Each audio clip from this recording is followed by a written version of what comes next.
Good morning, good morning, good morning. Welcome to the Be Your Own Hero Show. Hero is an acronym, it means helping everyone reach optimism or high emotion radiates overflow. High emotion radiates overflow. I'm your host, I'm Sacred Wrights. I'm a professional speaker. Got to say that every time. I'm a professional speaker.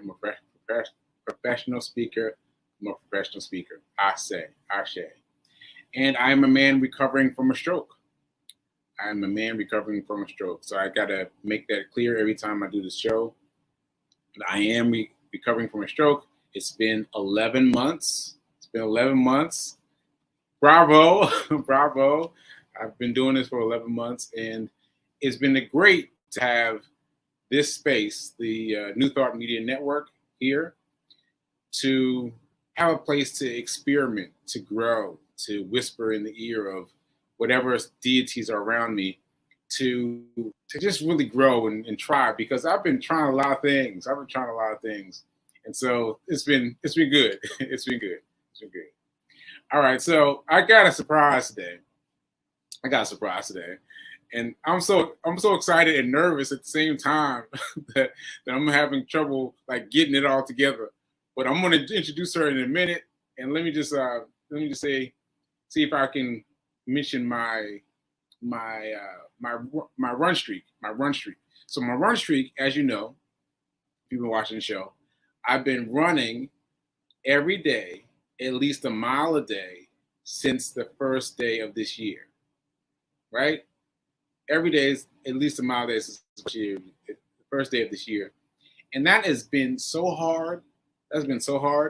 And for those of you who are a part of the festivities, I would call them festivities, of contributing to my run for June, you know that my final mileage count was 39. It was 39 miles, right? And that means that you can submit your money based on that amount, $39. But man, 39 is such a downgrade from the first time I got this. The first time I did this. So the first time I did this, my first June, I ended with 62 miles. And now I got 39. And that, if nothing else does, that should show you how difficult this is for me. It is very difficult to get up and run these miles. It is very difficult. And I don't know how much more I could explain it to you. I'm still reacting to the person who said, "You make it look so easy." I'm like, "Look, make it look easy." Like, what are you talking about?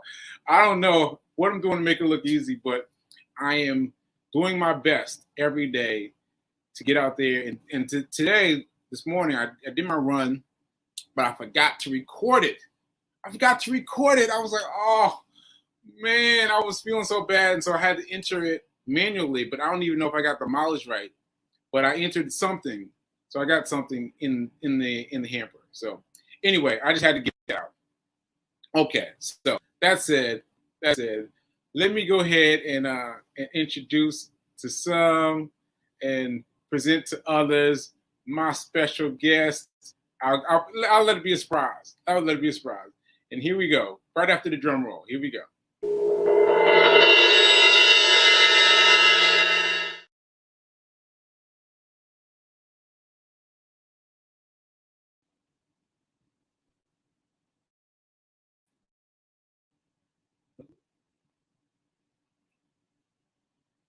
What's happening?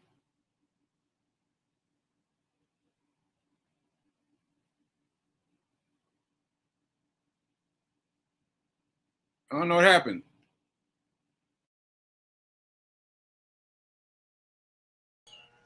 Ha! There we go.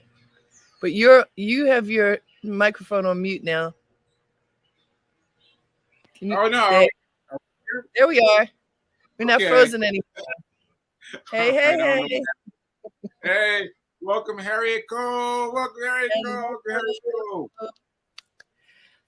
So good to see you. And look, the fact that you have been running every day since January, which is your restart since you were running what 409 days before you had the stroke. Yeah. You got back up and started running again. That Yeah. has got to be motivation for people that whatever happens, if you're blessed with another day, you get up and make good use of it. And you certainly have been doing that. So thank you for sharing that with everybody because it is, we need encouragement. We need encouragement to keep things moving when it's tough, Ashe. you know? Ashe. Ashe. And, I think that what's happening is people are seeing me record as soon as I finish running. As soon as I'm still, sweaty. I'm still like, I still got the energy. And so for those moments, I feel strong. I feel powerful. But it's after those moments, right after those moments, that the day comes down and the different feelings come down. And that's when it gets hard. That's when it gets hard.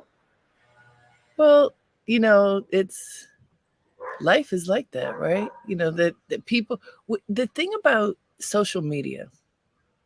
So I think there's something great about all this technology that, like, the technology that allows us to be here right now talking to each other is amazing.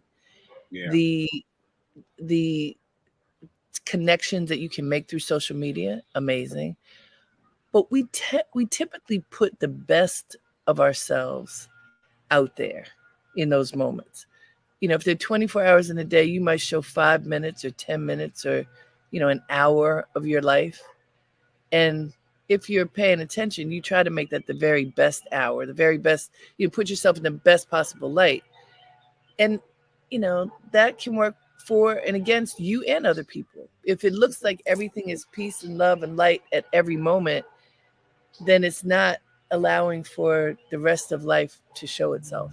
Mm, So mm, it's good that you're telling, that going from 62 miles, you said, to 39, yes. that that Yeah. that shows the difficulty it does. But also, if we took a poll, how many people didn't do 1 mile? Yeah. This Yeah. is going to be longer than, sadly, that list is going to be longer than the 62 to 39. Yeah. Well, thanks for saying that, Harry, because you made me desirous of speaking outside of when I'm hyped, like when I finish the run, because that's my optimal time to speak. So I'm like, I gotta do it right after I finish running. Gotta do it right after I finish running. But now, having heard you say that, I've got to let people into my life apart from those images of power. Like I gotta let them into my pull down self, and let guys see that it ain't easy. It's not easy. And one of the things that you've been doing, I give you a lot of credit for this, and I'm sure everybody who's part of your community here does as well. You have been doing this broadcast ever since you were able to do it again post stroke. You've been doing it. And when you struggle to find a word, or the different things that are the impact of the stroke for you that affect your communication, a lot of people would just hide and you would never know it. You just wonder, where did that person go? But you put it out there. So know that you are putting out there something really vulnerable that lets people see, okay, this is hard. This is hard. You're not editing it and going, oh, let me just show that part that's the perfect clip. You're showing the whole thing. That takes a lot of courage. And Sekou, we won't say names, but Mm, because it's for other people to tell their story. But mm, as you know, you are one of three of the people who are closest to me personally I who see. have had a stroke in the past year. Wow. Two very recently. And one got out of the hospital yesterday. So it's Wow. like that. And what I see, well, number one, things happen. We there are things we can do to help ourselves, but also things happen. But the other piece of it is, like you said, in June, you just ask people to move every day, move with you every day. It is a lot easier to move when you don't have a huge impediment. You Mm, know, I talk to people, my friends and other people who've been going through this particular challenge that you've had. A, it affects everybody differently. B, if one day it might be you don't feel like getting up to run, the next day it could be you can't get up to stand. yeah. And then all of the energy that you can muster is to move a finger or move a toe or Mm-hmm. stand up from a wheelchair. Mm-hmm. So I'm just saying to everybody, myself included, get up and Mm-hmm. move. Mm, Get up and move now, mm, man. mm. You might think it's hard, but it's way easier to get up and move when you have command of every part of your body. Yes. Yes. Right? Yes. Yes. Ashe. Ashe. I'm just saying, and we take it for granted. We always think this is gonna happen to somebody else. Mm, But you know, me personally seeing people close to me like you, like, what? Are you kidding me? Sekou, who ran every day, who's vegetarian, but you just never know. You never yeah. know. Yeah. And so I'm just saying to myself and to everybody else, get up and move, Get up and drink move. water, eat well, Water. take Yes. care of yourself. Yes. And if you don't feel like it, do it anyway. Yeah. Yeah. I applaud you. and and who knew we were going to go off in this direction? Like we were talking at these other things we were going to talk about, but this is really now. This is really now, and the frustration of me not being able to record my distance was Right. real. I was like, because you see it in my run report, I felt it, even though I have fixed it before. I've done this before. I've gone through and I've entered the mileage before, but it's not the same amount of mileage. And today, when I went out there, I was like, I'm gonna run further than I've ever run before, and I'm gonna run this way, and I'm gonna run this way. And I did all these extra things, and now I'm like, oh, now I just got to guess. And so that in and of itself was a challenge for me. A challenge for me. Yeah. Yes. Yeah. Well, so the other thing that we said we were going to talk about, which I would love to, Yes. is kind of finding your happy place. So if Please. folks can see this broadcast, I am sitting in what I call my happy place. This is out on Long Island in Sag Harbor, New York. It's a beautiful African American community, historically Black community near the beach. This is my happy place here. Mm, yes. And is my happy place for years. I figure out a way to come with my family, even if it's just for a minute, to be blessed by the water and all of that. And I encourage people to find a happy place. It can be Mm, a physical space. For me, there is something about the physicality of being by the water that does it for me, but also that interior happy place. Like, what do you do to be connected to joy? And I loved how your show opens with the network and all of the positive words that come up. It's clear that the intention of this whole network is about accessing joy, and that's not always easy. yeah. It's just That's not. not. That's not always easy. That's not always easy. What would you call your happy place, Sekou? What? What did you What say? do you call your happy Oh, place? ooh, that's a good question now because now things have reset in my life. Hmm. The pre stroke me would say something sexy. But now it's wherever I am, but smaller. Like I don't need to feel like connected to anyone. Like I just kind of feel like small while I understand who this new me is, because that's something important that I've missed. Like I seem to be growing in a different way I've grown before. Like my personality seems to have changed from what it was before. And I'm just now understanding that. I'm like, wait, my reaction to this is different than it usually was. And Fee King, Fee King said hi to you, by the way. Said, Hey, there it is. So hey. Fee King has been saying that I did something different, or I did, Fee and I have known each other for decades, right? And so she'll say, "You did that differently," and I'm like, What different? How different was it?" And it's just fascinating to me that she keeps saying that, and other people are saying that too. That, oh, you did that different. You did that different. And so it's very interesting to me that it's happening. That it's happening. That I am shaping myself into a different version of me. You know. Well, I love that. And also, I'm going to guess that people who thrive as they live for a long time are doing that. Because, some people get stuck in whatever it was. And I always did things this way. So that's how I do them. People who Mm, live in the moment and choose to be fully in the moment for whatever reason. In your case, it is a reset. In other people's cases, like the whole world has changed. I got to figure out how to be in this moment, right? yeah.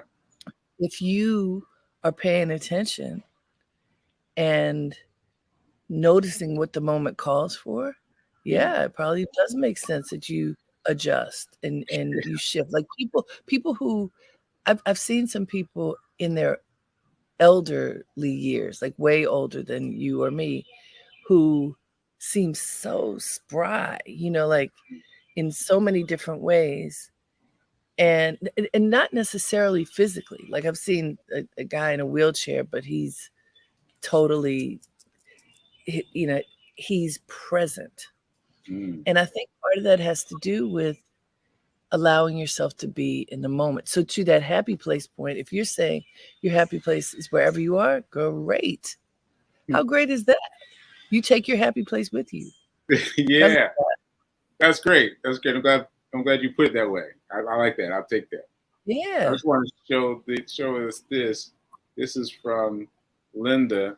She's saying, honor your commitment, consistency, and willingness to share your struggles and successes. Thank exactly. you. I agree, Linda. Ashe. I And agree. yeah. There's so many And people to show the good stuff. You got some more up there? Let's see what else is coming. yeah. And B is telling us to adjust and pivot. Adjust Yes, and pivot. Ashe. that's it.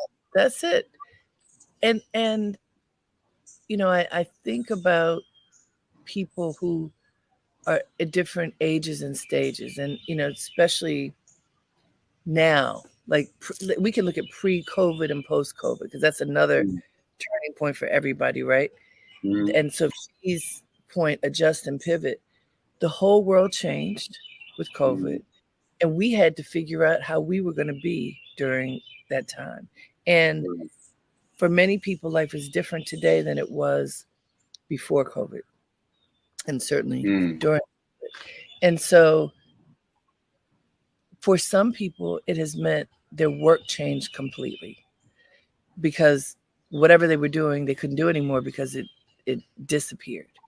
Some people Mm, moved, so their physical space completely changed. Some people had health challenges and their whole being completely changed. Okay, so what do you do with that? As right, Fee King said, adjust and pivot. You got to pay attention to what's in right. front of you. Part of what happened for us in spending more time, us meaning my family, um, out here, is when COVID happened, an unintended consequence of Governor Cuomo's trying to keep people safe in New York City Mm, was he removed all of the benches and parks and playgrounds and things because people were not socially distancing. mm, Across the street from my building is a triangle where indigent people, mm, drug users, etc. They used that park, but nobody bothered them. That was their spot, and they had their spot. He took the the seating out in it, my building has scaffolding around it right now. And they were like, oh, shelter. So all of these people came and set up like a camp where they lived under our building. They brought broken down furniture and just, I mean, it was a very sad thing to see, but it was also dangerous. Right. And my daughter was young, and I was like, no, we can't be in the midst of that right now. So we came out here. This was our rescue place. And because of technology, I was able to work because, I could do this. Right. People have had to adjust. That's the point, is we have had to adjust. And that doesn't end. Yeah. We have to adjust tomorrow. We have to adjust this afternoon. It's whatever our plan is, doesn't mean it's going to go exactly as we want it to. Why? Because that's life. Yeah. Yeah. Well, you just reminded me of something. Something fun. So my book. Yeah. There it is. Hack Your Pain Now. I have to put it up because sometimes I forget the words to my own book. Hack Your Pain Now. Hack Your Pain Now. So I was reading this book. Recently.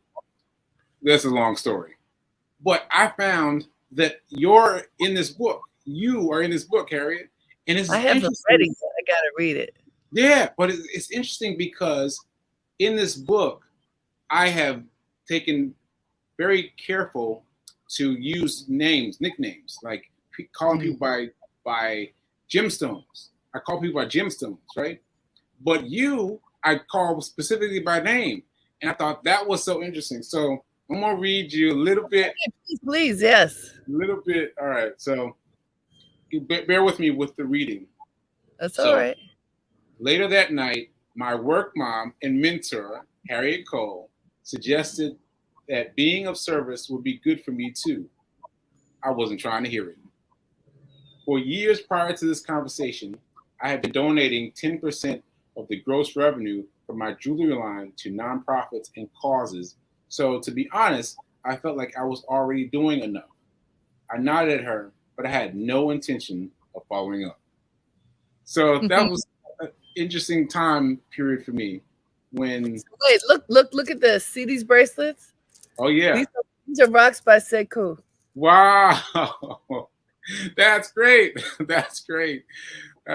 All these worlds that I was a part of were so vast. Like the me that is evolving post is completely overwhelmed with how much the pre-stroke movie did. Like, how did I do all these things? But that's great that I made you these bracelets. That's really great. And yeah, and one of the things that I know has been happening as I talk to you here and there, I'll mention something and say, do you remember that? And you're like, well, I'm remembering it now. Now that you brought it up, the memory is coming. What's amazing, your attitude, I just have to talk about that for a minute. Your attitude about dealing with the repercussions of the stroke. Again, back to Fee King's point about adjust and pivot and adjust either way. You as a communicator, yes, adjust and pivot. Thank you, Fee. You as a communicator,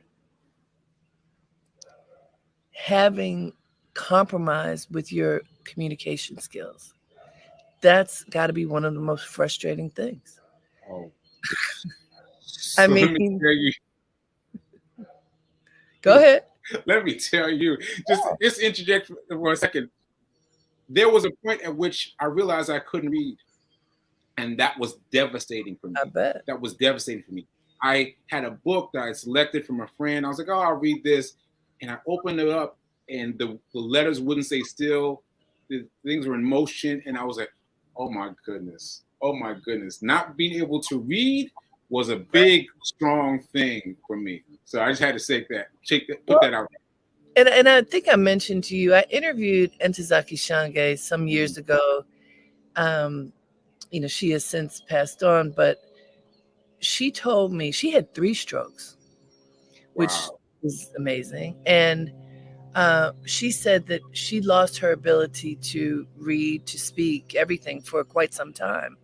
And Maya Angelou gave her children's books that she had written and said, read these, learn how to read these. It's starting from, like picture books before children could even read words, pictures and short words. But like when your parents would read that to you, Oh, she that's said, great. read these and take your time. And in the case of Zaki, not only did she get the ability to read again, but like you, she continued to write books Mm, after a period of rejuvenation, which it just is proof that it is possible for many. It is possible to heal enough to reclaim the gifts that you have. mm, And the amount of work that it takes is tough. But for anybody out there who's feeling like I can't, it's too late, that it's too late for me. I can't mm. do anything because I'm at whatever stage and age or challenge. It's too late. No, it's not. It's not too Yeah, late. yeah, It's not too yeah. late, Mom. It's not. And what's interesting to me is this book that I put out now is a book that I wrote years ago. I wrote years ago. Yeah, I found the book now in my post stroke moment. I was like, what is this? What's this stack of paper? And I found it and I was like, this is interesting. This book seems to be speaking to me, helping me develop ways of getting past the drama that I'm experiencing. And it wasn't until later that I realized, wait a minute, I wrote this. Like I wrote this, and then I decided I'm just going to put it out. I'm just going to put it out there now, even though my brain is too foggy to make a book right now. I'm going to put out this book that I found from years ago, and apparently had no plans to publish. It was all hidden, secret. But Wow. I found it helpful for me, and I found it because I found it helpful for me. I think other people will find it helpful. Well, I can't wait to read it. I was wondering because I haven't had a chance to talk to you about that. You mentioned that you were going to put out a book, and I was like, Sekou is writing a book already? Like that it just didn't connect that. I Yeah, mean, I know you've been pushing hard, but I did not think yeah, you had the capacity yet to write a book. And so yeah. you'd already written a book. How great is that? Yeah, and the fact that it gave me so much instruction on how to do what I'm doing with the stroke and how to fight what I'm fighting with stroke. And it's like pre-games. It was like, oh, he's gonna need this. He's gonna need this later. Let me write this down now and hide it in his mom's house so he'll find it when he comes out of the stroke. It's like crazy, it's crazy. But see, that's how grace works. Yeah, yeah. Okay. All right. Well, we run past our time already. We got to do a sequel. We got to have you back. But let me just say this though. Leave on a money thing. Money thing. So you found, or your daughter found, an invoice from me saying that I owed her money, $125. And so I am going to give her. I'm going to give her 125 plus some credit, so 145, and I'm going to give it to her as a stock, as a Oh, stock, good. as a stock. So I'm She's gonna letting you know. I'm letting you know love that's that. what Say cool. I love it. yeah. And so then that'll be her thing, and she can't spend it. She can't spend it because what I've learned about the stock market since then. All right. So yeah. Wonderful. All right. Always good to see you, my brother. All right. Thanks so much for being here. Thanks so much for letting me find my strength and be my own hero and remembering that now is better than perfect. Now is better than perfect. Ashe. Right. Ashe.